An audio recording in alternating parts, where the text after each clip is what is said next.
Bismillahirrahmanirrahim. Assalamualaikum warahmatullahi wabarakatuh, teman-teman pecinta sejarah. Seperti biasa, hari ini kita akan baca kelengkapan tarikh Nabi Muhammad SAW. Seperti biasa, kita akan bahas kronologi sejarah. Kita ada di edisi baca sejarah. Dan di kronologi sejarah ini kita kemarin ya sudah selesai membahas tahun 616 Masehi dan sekarang kita akan masuk ke tahun 617 Masehi. Ada beberapa peristiwa penting yang terjadi di 617 Masehi, ada 3. Satu dari dunia Islam dan yang 2 dari luar dunia Islam. Dan saya infokan lagi buat teman-teman yang mau mencari referensinya langsung ya, saya mengambilnya dari buku Kronologi Sejarah Islam dan Dunia dari tahun 571 Masehi atau dari kelahiran Rasulullah SAW sampai dengan tahun 216 Masehi.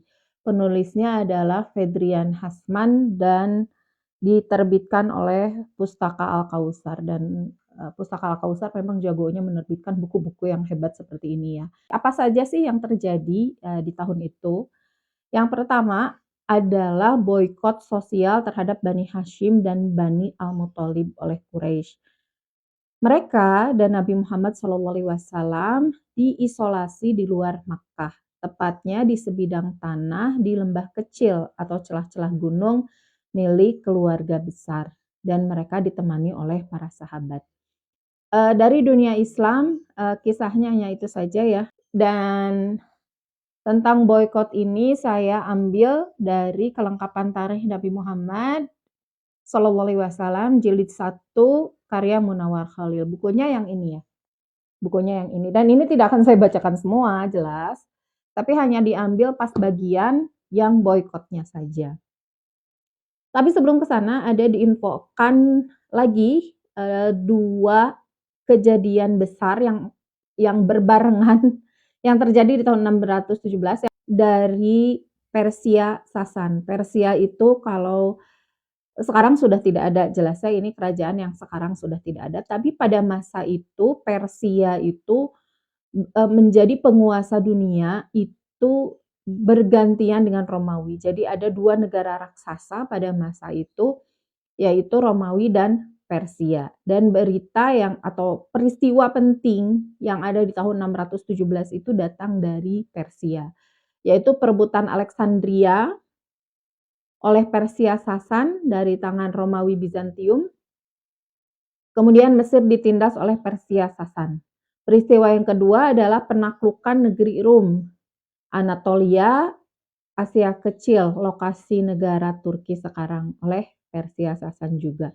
Dan yang 2 ini tidak akan saya ulas ya, karena ini sudah masuk ke materi atau diceritakan di tahun sebelumnya, yaitu tahun 616 dan di tahun 617-nya tetap sama gitu kisahnya yang itu juga, yaitu perebutan Alexandria sama dengan tahun 617. Jadi artinya di tahun ini masih berlangsung gitu ya.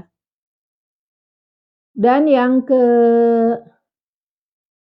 ketiganya juga sama, cuma bertambah kotanya, yaitu kota Anatolia. Tapi ini masih satu rangkaian dari kampanye militer yang dilakukan oleh Raja Kisro II yang pada saat itu memerintah Sasan gitu. Dan jadi sekarang yang akan kita bahas hanya tentang pemboikotan terhadap Bani Hashim ya, dan akan saya baca seperti biasa di kelengkapan tarikh.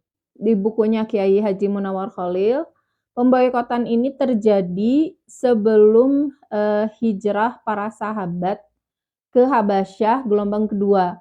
Tapi kalau di bukunya kronologi yang tadi itu disimpannya itu di tahun sesudah hijrah gelombang kedua ke Habasyah gitu. Jadi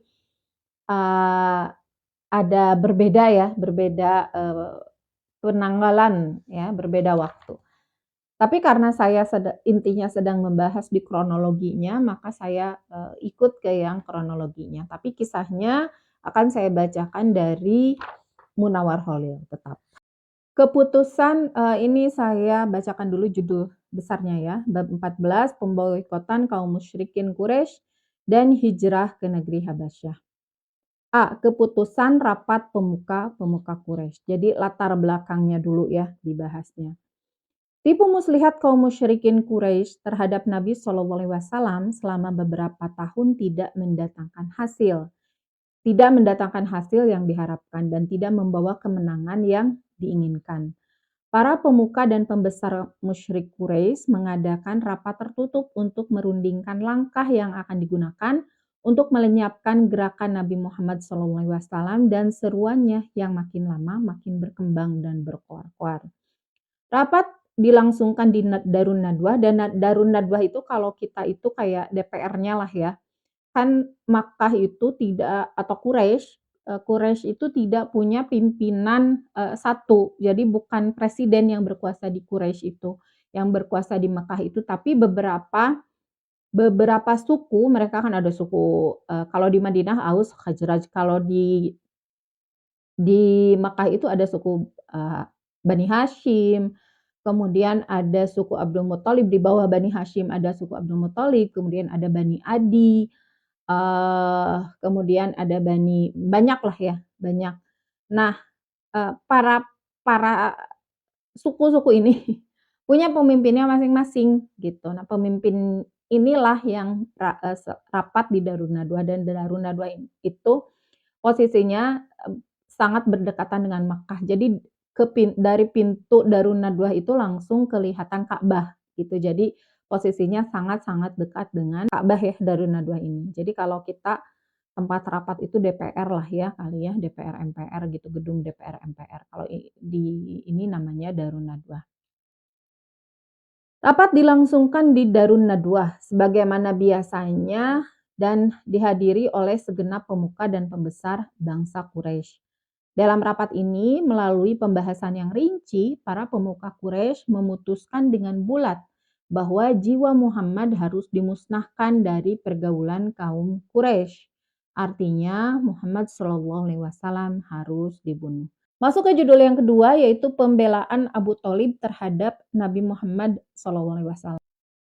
Sesudah keputusan membunuh Nabi terdengar oleh Abu Thalib, segeralah ia memanggil keluarga keturunan Hashim dan Muthalib. Mereka masih dekat silsilahnya dengan silsilah Nabi SAW.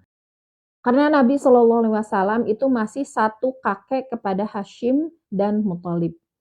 Setelah berkumpul di rumah Abu Thalib, mereka diajak bermusyawarah, baik yang sudah memeluk Islam maupun yang belum. Abu Thalib menyerukan kepada mereka agar menjaga kesopanan kaum kerabat dan memelihara kehormatan keluarga dari keturunan Hashim dan Muthalib. Mereka masing-masing harus menjaga keselamatan Muhammad Al-Amin di dalam kampungnya. Jangan sampai Nabi SAW dibunuh oleh mereka yang sengaja hendak membunuhnya. Apabila kaum Quraisy membunuh Muhammad, akan terjadi permusuhan dan pertumpahan darah antara keluarga Hashim dan Muthalib dengan semua keluarga bangsa Quraisy.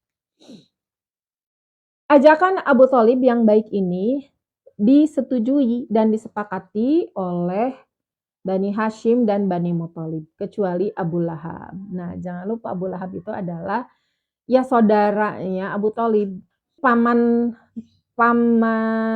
Rasulullah, emang paman asli gitu ya, bukan paman sekedar paman jauh, enggak, memang pamannya Rasulullah SAW. Meskipun Abu Lahab termasuk keluarga Bani Hashim dan Bani Muthalib, ia sangat membenci Nabi SAW. Abu Lahab tidak mau menerima ajakan Abu Thalib karena Abu Lahab diangkat dan ditetapkan oleh para ketua dan pembesar musyrikin Quraisy sebagai salah seorang prajurit Quraisy yang akan membunuh Nabi SAW. Jadi bisa dibilang Abu Lahab ini adalah pengkhianat keluarga ya, pengkhianat keluarga. Jadi di antara Bani Hashim, Bani Muthalib semuanya sepakat untuk melindungi saudara mereka yang bernama Muhammad Al-Amin. Kenapa disebut saudara? Karena ini memang perlindungan terhadap saudara. Bani Hashim dan Bani Abdul Muthalib itu belum semuanya masuk Islam. Bahkan di antara paman-pamannya sendiri kan Abu Thalibnya sendiri belum masuk Islam bahkan sampai akhir hayatnya gitu.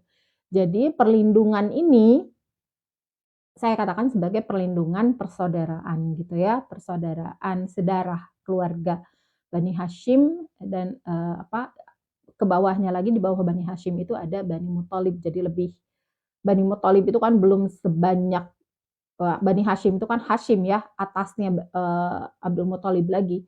Kalau Bani Al Muthalib ya dari Abdul Muthalib ke anak-anaknya gitu, anak cucu Abdul Muthalib.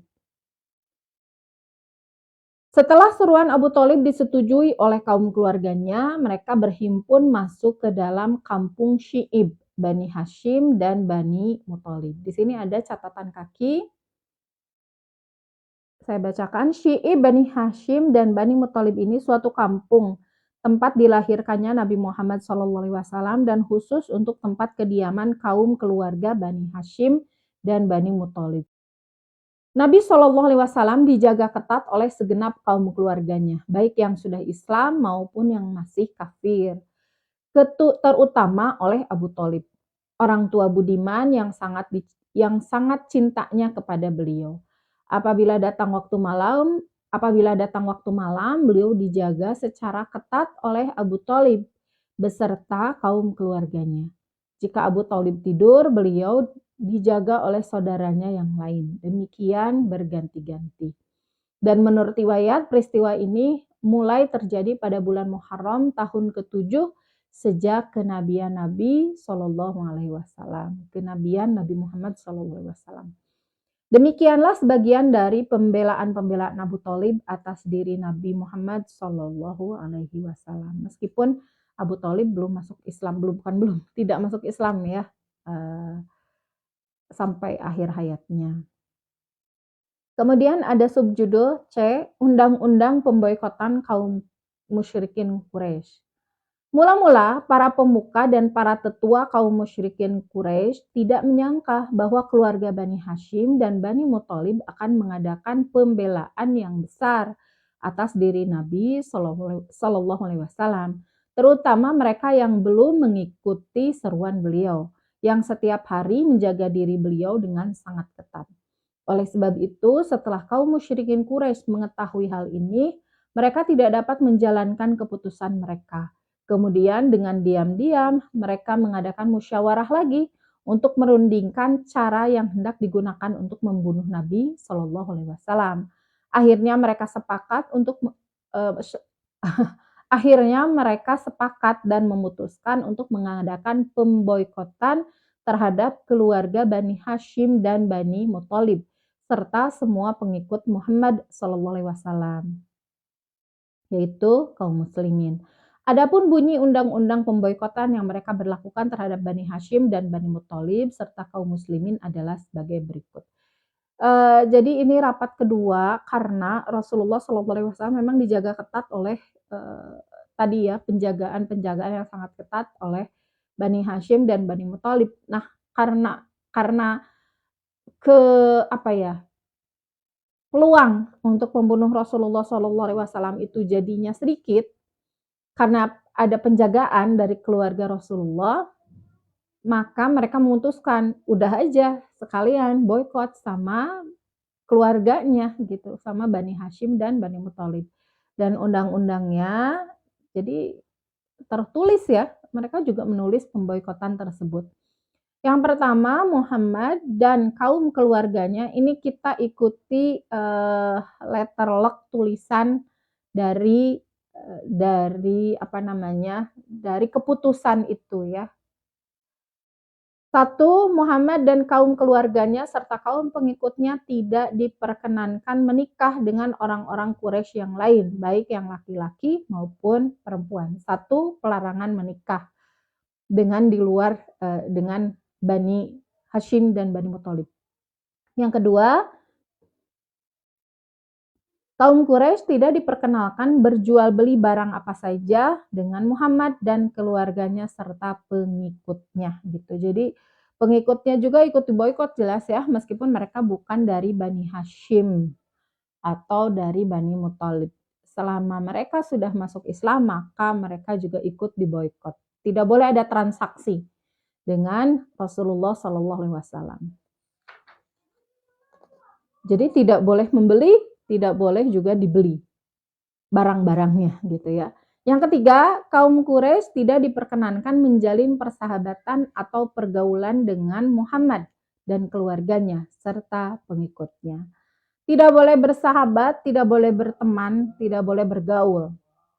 Kemudian yang keempat, kaum Quraisy tidak diperkenankan mengasihi dan menyayangi Muhammad dan kaum keluarganya.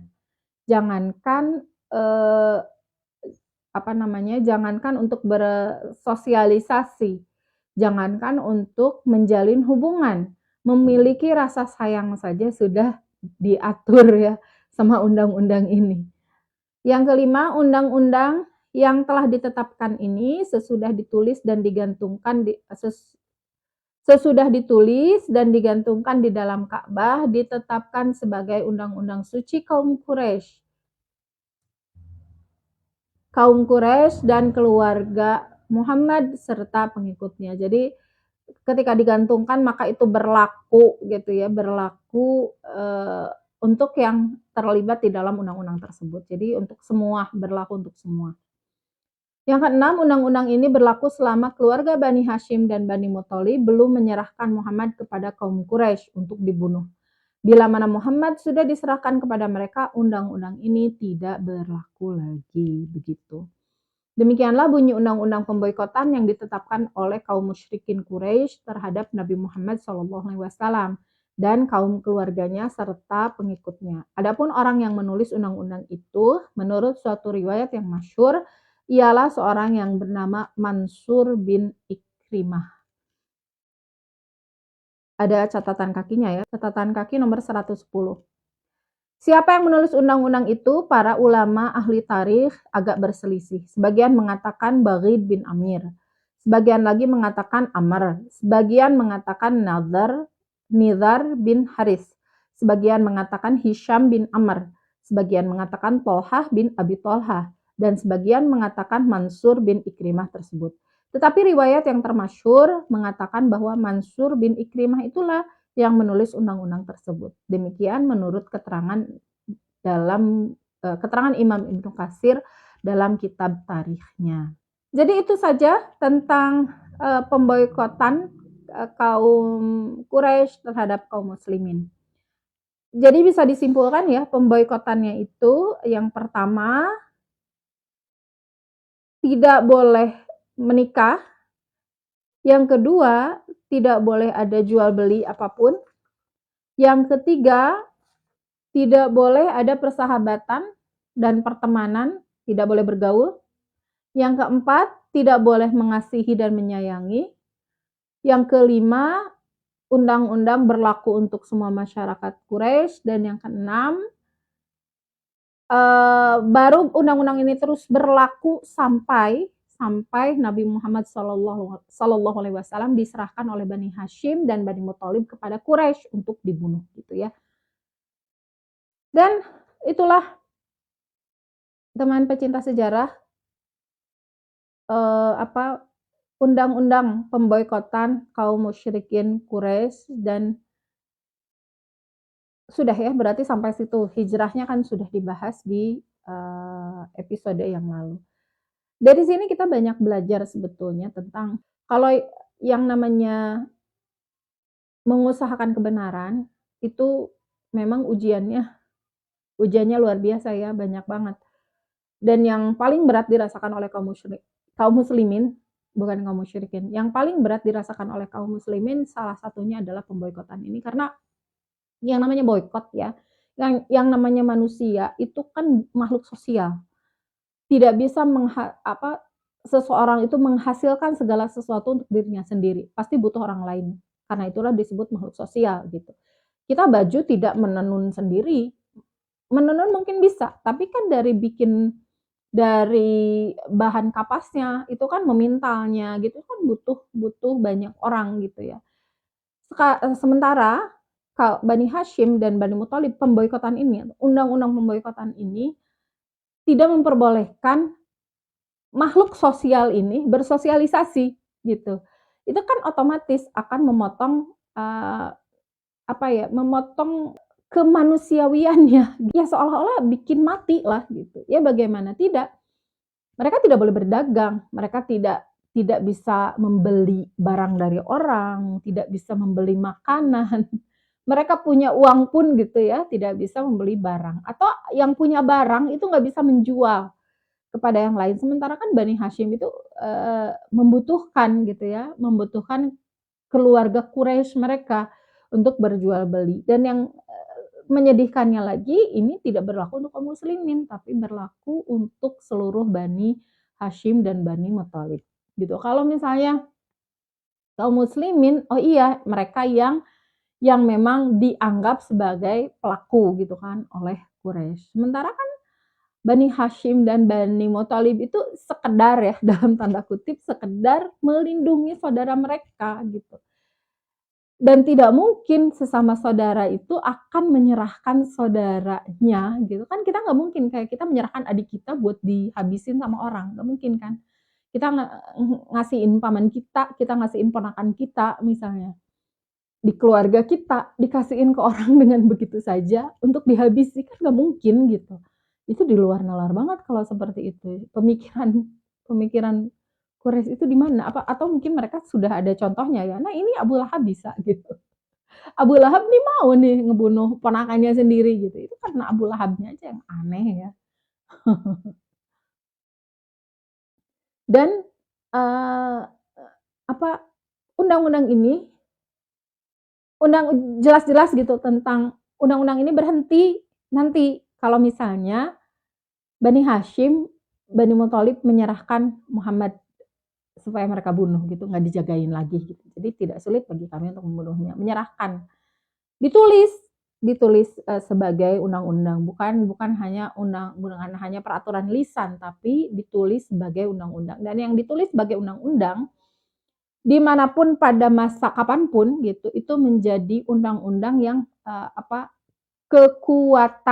kekuatan hukumnya itu lebih kuat dibanding hanya ucapan lisan gitu ya. Seperti itu untuk tapi hebatnya para sahabat kan diceritakan pemboikotan ini menimbulkan penderitaan yang cukup menekan lah bagi keluarga Hashim dan keluarga Muthalib. Ini memberikan efek yang luar biasa bagi mereka. Bahkan diceritakan banyak yang kelaparan.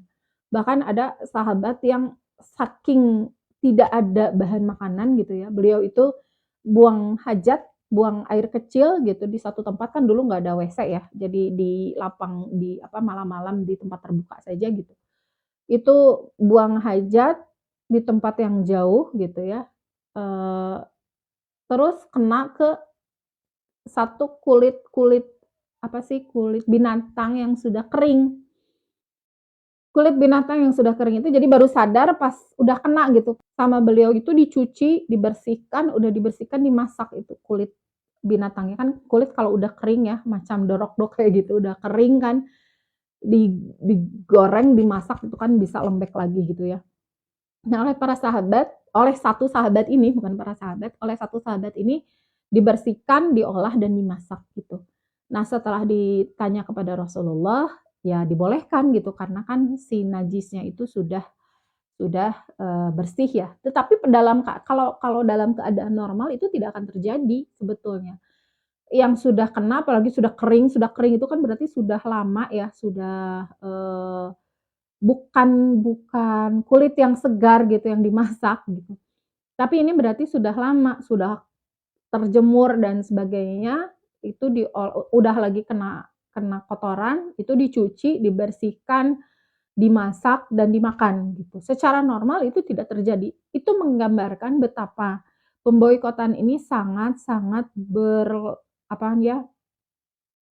sangat-sangat berdampak bagi kaum muslimin. Sangat-sangat berdampak bagi kaum muslimin.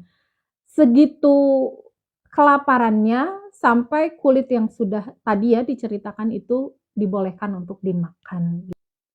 Eee, dalam keadaan seperti itu penggambaran kelaparan yang cukup menekan bagi kaum muslimin, tetapi sebagaimana kita tahu, hal ini tidak membuat kaum muslimin goyah, apalagi, "Ya udahlah daripada lapar," gitu ya, "kasihin aja nih Nabi Muhammad ke orang Quraisy biar dibunuh gitu, biar saya tidak kelaparan lagi."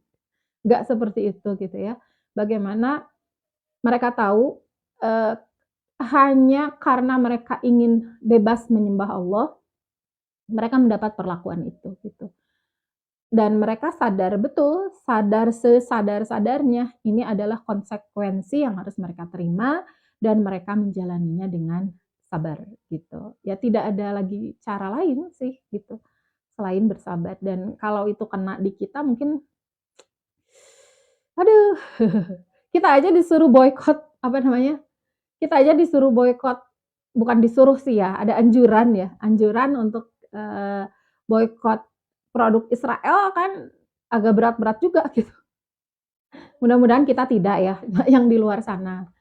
Ada yang berat-berat juga gitu, apalagi kemarin tuh yang viral itu Indah G ya, sama si apa, Choky Pardede, itu mengatakan mereka meninggalkan kopi aja berat.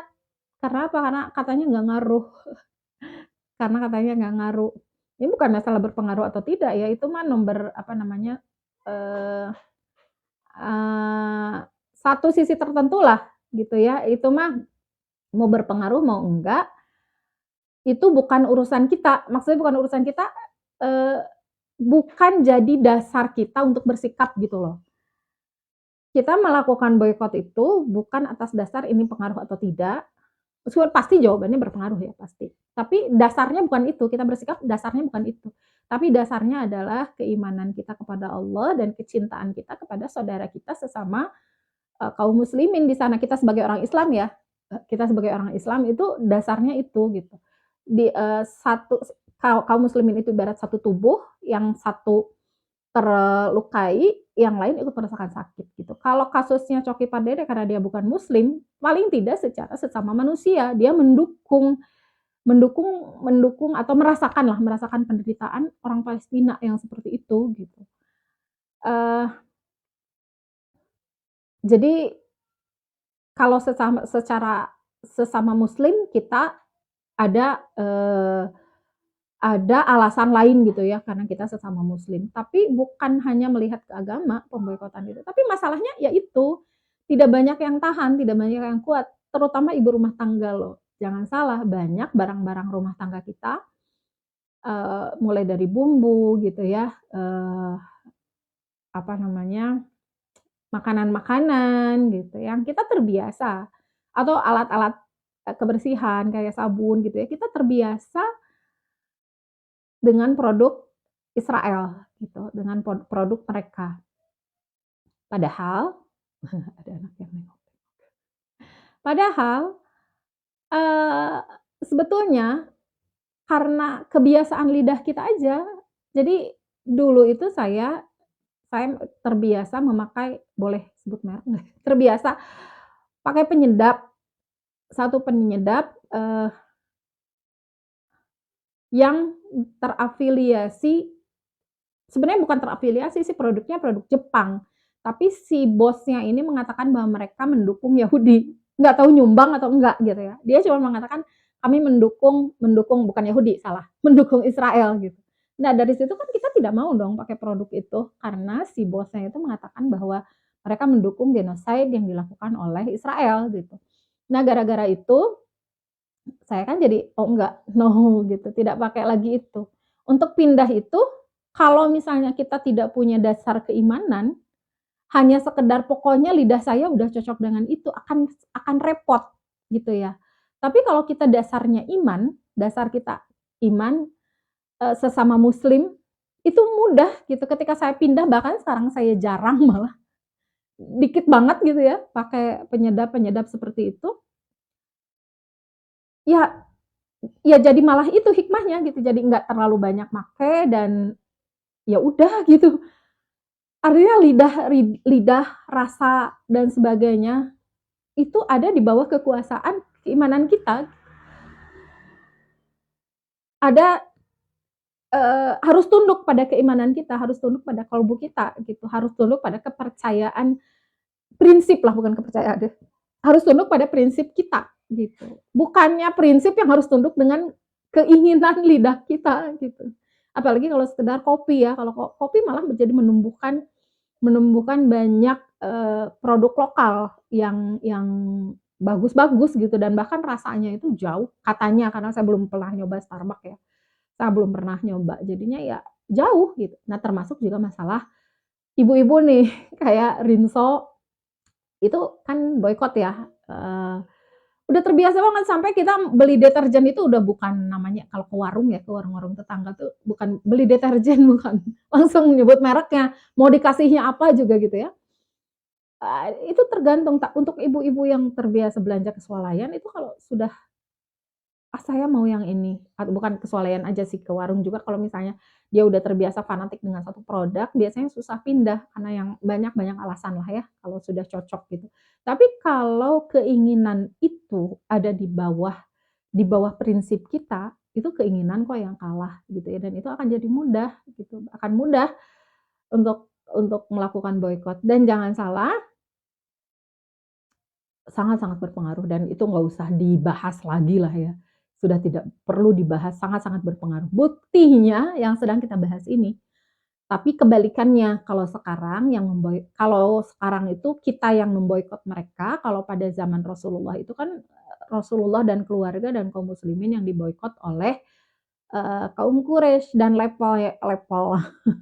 levelnya itu level suku lah ya, level dua keluarga besar Bani Hashim dan Bani Quraisy diboikot oleh senegara Mekah atau sedaerah lah ya, sedaerah. Jadi Mekah itu tidak di bawah kekuasaan siapa-siapa pada waktu itu, tidak di bawah kekuasaan Persia, tidak di bawah kekuasaan Romawi, dan tidak punya kerajaan juga gitu. Mereka independen aja, mereka independen gitu. Cuma jadi tempat tempat jalan untuk orang yang mau ibadah ke Mekah. Itu aja, mereka tidak punya negara yang besar gitu ya, hanya ya tidak dianggap, satu daerah yang tidak dianggap bahkan tidak diperebutkan. Kan kalau tadi ya di ini kan kita di rangkaian kronologi sejarah 617. Yang di luar Islam itu kan pada masa itu Romawi dan Bizantium, itu juga. Romawi dan siapa Persia. Di Persia waktu itu Sasan ya, yang berkuasa Sasania, kerajaan Sasania. Pada waktu itu rajanya Kisra II. Dan di 617 di Romawi, Bizantium waktu itu yang berkuasa adalah Heraklius gitu. Antara Heraklius dengan Kisra II mereka memperebutkan daerah Alexandria, Al-Quds atau yang orang awam menyebutnya Yerusalem ya. Kita menyebutnya Al-Quds. Kemudian ada daerah-daerah Kalkedon dan sebagainya, daerah-daerah penting lah. Itu diperebutkan daerah Suriah dan sebagainya diperebutkan, daerah kerajaan Ghassan diperebutkan gitu ya oleh si Heraklius sama Kisra II ini. Tapi Makkah itu tidak diperebutkan, nggak ada yang noleh gitu karena ya saking apa ya, tidak mungkin ya tidak, itu negara atau daerah ada di jauh sana, di padang pasir sana, yang tidak memberikan keuntungan mungkin ya, keuntungan bagi mereka dan letaknya sangat jauh jelas pada masa itu, sangat jauh dari pusat kekuasaannya Persia dan sangat jauh dari pusat kekuasaannya Heraklius di Konstantinopel gitu. Dan di negara ini jadinya pemboikotan ini berlaku tidak besar gitu ya, tidak besar. Sangat-sangat kecil sebetulnya kalau dilihat dari konteks global gitu. Pemboikotan yang terjadi terhadap Rasulullah itu konteksnya lokal gitu. Tapi ternyata sangat berpengaruh. Apalagi kita yang sekarang konteksnya global gitu ya. Itu akan sangat berpengaruh. Dan mungkin sedikit tambahan lah ya tentang pemboikotan ini karena pas lagi membahas pemboikotan juga gitu ya. Jadi nyambung ke pemboikotan Israel oleh kita kaum muslimin yang ada di luar Palestina gitu. Mungkin ada yang masih bilang kita jangan munafik lah memboikot Starbucks, memboikot Unilever, memboikot Coca-Cola gitu ya dan sebagainya. Tapi kita pasti masih pakai medsos-medsos yang lain. Kalau TikTok sih kayaknya nggak tahu ya. TikTok kan dari Cina ya. Medsos-medsos yang lain masih pakai gitu. Nah, ya jangan salah, dulu juga Rasulullah pernah, karena konteksnya kita sejarah ya, baca sejarah, jadi mari kita lihat apakah di zaman Rasulullah pernah terjadi seperti itu. Ternyata pernah teman-teman itu pada peristiwa perang Hunain. Jadi pada peristiwa Hunain itu kan banyak kaum muslimin yang masuk Islam ya. Hunain itu kan terjadi setelah Futuh Mekah. Banyak yang masuk Islam setelah Futuh Mekah itu, sehingga ketika perang Hunain hanya selang beberapa hari itu terjadi perang Hunain, dan perang Hunain ini kaum muslimin sudah banyak dong karena terjadi Futuh Mekah, sudah banyak yang masuk Islam dan sudah banyak yang mau ikut perang otomatis. Kalau masuk kaum musliminnya tambah banyak, masyarakatnya otomatis tentaranya juga tambah banyak kan gitu. Banyak yang mau ikut perang juga, apalagi sudah dijamin oleh Allah bahwa kaum muslimin akan menang gitu ya. Janji Allah kaum muslimin akan menang. Sehingga mereka percaya, mereka yang akan menang gitu. Nah, banyak tuh kaum muslimin yang mau ikut. Nah, karena banyak kaum muslimin yang mau ikut, ternyata senjatanya tidak mencukupi. Jadi banyak orang-orang mau ikut tapi dari duafa, mereka nggak punya senjata sendiri, kan senjata mahal ya. Kuda apalagi, kuda kan kendaraan perang gitu. Kudanya mahal, baju besi gitu, itu kan butuh biaya, pedang, panah gitu, itu butuh biaya. Ternyata kurang gitu, prajurit yang mau ikut kekurangan senjata gitu. Jadi prajuritnya banyak, senjatanya yang kurang. Pada waktu itu yang dilakukan Rasulullah apa? Rasulullah ternyata menyewa senjata-senjata tersebut dari siapa? Dari orang kafir.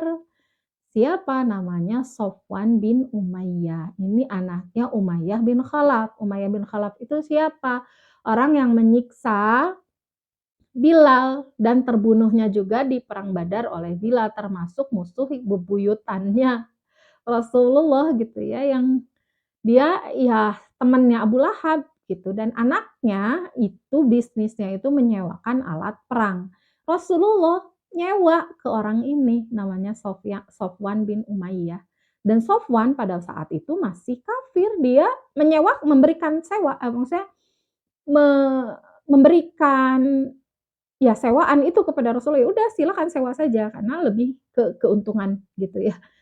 Jadi boleh nggak kita masih pakai barang-barang mereka? Ya boleh, tapi untuk menyerang mereka lagi gitu. Karena apa? Karena kita belum, ya pada waktu itu kan Rasulullah nggak mungkin dong dalam waktu sehari tiba-tiba bikin pedang gitu. Bikin pedang itu kan tidak sebentar itu gitu, butuh waktu.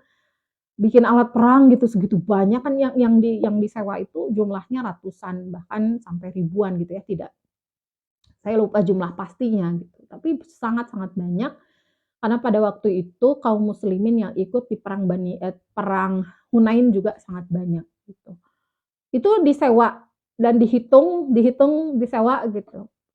Dan itu boleh gitu. Kita juga seperti itu. Jadi jangan lagi lah ada yang mengatakan ngapain, kitanya juga jangan munafik lah, jangan boikot orang kita juga masih pakai produk mereka. Itu dua hal yang berbeda